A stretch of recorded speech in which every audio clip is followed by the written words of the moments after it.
Hindi lang political ang mga patama ni Vice Ganda, like the jokes about Duterte's jet ski, the West Philippine Sea, and the defunct Uniteam, pero may nakakatawang banat din kay showbiz chismosa Christy Fermin, na ngayon ay matindi na niyang kaaway at kritiko. Dito kasi pinapakita lang natin nagkakaisa talaga tayo.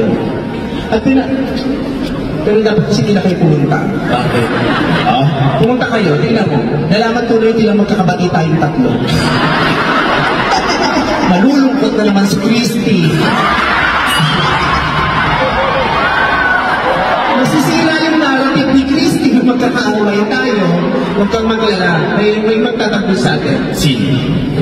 Sino? Kaya you handle it.